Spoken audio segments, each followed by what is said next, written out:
দুঃখ আক্রান্ত হৃদয় নিয়ে এখানে দাঁড়িয়েছি। আমরা জানি আমাদের ভাইয়ের হত্যাকাণ্ডের শিকার হয়েছে। আমার যে ভাই হত্যাকাণ্ডের শিকার হয়েছে, এর যদি সুষ্ঠু তদন্তপূর্বক বিচার না হয়, তাহলে দ্বিতীয় যে ঘটনা ঘটবে কোনো সন্দেহ নাই। দ্বিতীয় ঘটনা ঘটার জন্য ইবিআররা প্রস্তুত নয়। ইবিআররা দ্বিতীয় কোনো ঘটনা দেখতে চায় না। এজন্য ইবিআররা সদা জাগ্রত। ইবিআররা সাজিদ হত্যাকাণ্ড নীরবে হারিয়ে যাকে চায় না। ইবিআররা যেভাবে নিয়মতান্ত্রিক আন্দোলন করেছে, এভাবে নিয়মতান্ত্রিক আন্দোলন করে যাবে। যদি ইবিআরদেরকে মুলা চলানো হয়, এই নিয়মতান্ত্রিক আন্দোলন থেকে তারা বেরিয়ে যাবে। তাদেরকে টিকিয়ে রাখতে হলে আর এই প্রশাসনকে বলবো, আমরা কিন্তু জুলাই আন্দোলনের পরে দ্বিতীয় কোন আন্দোলনের জন্য প্রস্তুত ছিলাম না।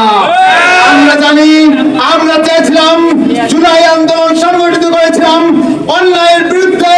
সেই আন্দোলন সফল হওয়ার পরে আমরা চেয়েছিলাম আমাদের যে প্রশাসন আসবে, তারা স্টুডেন্ট সেন্টিমেন্ট বুঝবে, স্টুডেন্টদের কথা বুঝবে, স্টুডেন্টদের মানসিকতা বুঝবে। কিন্তু আমরা যেটা দেখতেছি সেটা তা নয়।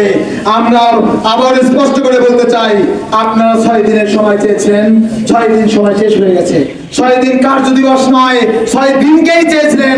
সেই 6 দিনে আপনারা এখন পর্যন্ত শিক্ষার্থীদের সামনে কোনো প্রস্তাবনা দাঁড় করাতে পারেন নাই। এটাকে হাওয়া হয়ে গেছে, যেটার কোনো কুল পাওয়া যাচ্ছে না। হাওয়া হওয়ার বিষয় নয়।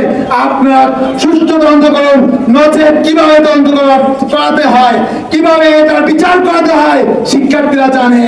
আগের মতো ফ্যাসিস্টদের শিক্ষার্থীরা যেহেতু পেরেছিল, শিক্ষার্থীরা মাঠে আছে, থাকবে এবং আল কোরআন ইসলামিক স্টাডিজের নেতৃত্বে আমরা সদা একতাবদ্ধ এবং থাকবে ইনশাআল্লাহ। একজন ভাই হত্যাকাণ্ডের শিকার হয়, কিন্তু প্রশাসনের তলব করে না। সেই প্রশাসনকে আমরা মৃত ঘোষণা করতে চাই। যে প্রশাসন মৃত, সেই প্রশাসনের গায়ে বানা জানাতে আমরা করতে চাই। যে প্রশাসন দিনক্ষণ নির্ধারণ করার পরেও কোন ধরনের তথ্য শিক্ষার্থীদের সামনে হাজির করতে পারে না, তাদেরকে আমরা মৃত হিসেবেই ঘোষণা করতে চাই। আমরা বলতে চাই, প্রশাসন যথেষ্ট সময় দিয়েছে। তারা এই প্রশাসন শিক্ষার্থীদের সাথে একটা প্রেস ব্রিফিং করার পর্যন্ত শক্তি পায় নাই। শিক্ষার্থীদের সামনে এসে কোন ধরনের তাদের মতামত এখন স্পষ্ট করতে পারে নাই। আমরা দ্রুত এই হত্যাকাণ্ডের বিচার চাই। আমাদের দাবি, এই হত্যাকাণ্ডের পাশাপাশি ক্যাম্পাস রিফর্মের দাবি উঠে এসেছে। শিক্ষার্থীদের যেসব দাবি, শিক্ষার্থীদের যেসব চাওয়া পাওয়া, সেগুলো যেন প্রশাসন খুব দ্রুত মেনে নেয় এবং তাদের সাথে নেগোসিয়েশনের ভিত্তিতে তাদের চাওয়া পাওয়াগুলো বোঝার চেষ্টা করে। একটা হত্যাকাণ্ড কোনোভাবে বিলুপ্ত হয়ে যেতে পারে না, একটা হত্যাকাণ্ড কোনোভাবে মুছে যেতে পারে না। তাই এই হত্যাকাণ্ডের তদন্তের ভিত্তিতে কোনো ধরনের ইনফ্লুয়েন্স ছাড়াই এই তদন্তকে নিরপেক্ষ রেখে এই তদন্তের কাজকে এগিয়ে নিয়ে দ্রুত বিচার আমাদের সামনে হাজির করতে হবে এবং এর সুষ্ঠু বিচার করতে হবে। ধন্যবাদ। প্রশাসন আমাদেরকে 6 দিনের কথা বলেছিল, যে 6 দিনের মধ্যে প্রশাসন তারা কতটুকু কি করেছে না করেছে আমাদের সামনে কিন্তু এখন পর্যন্ত প্রশাসনের তেমন কোনো পদক্ষেপ আমাদের নজরে আসেনি। আমরা আল কোরআন ডিপার্টমেন্টের নেতৃত্বে ইসলামী বিশ্ববিদ্যালয়ের যতগুলো রাজনৈতিক, অরাজনৈতিক, যতগুলো সামাজিক সংগঠন আছে, যতগুলো ডিপার্টমেন্ট আছে, সকলেই একত্রিত হয়েছি।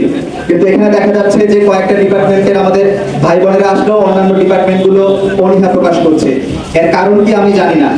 আমি প্রশাসনের কাছে এতটুকু জানতে চাইবো যে আমাদের যে দাবিগুলো ছিল, এর মধ্যে একটা দাবি ছিল যে কমিটিতে ছাত্র প্রতিনিধি যুক্ত করতে হবে।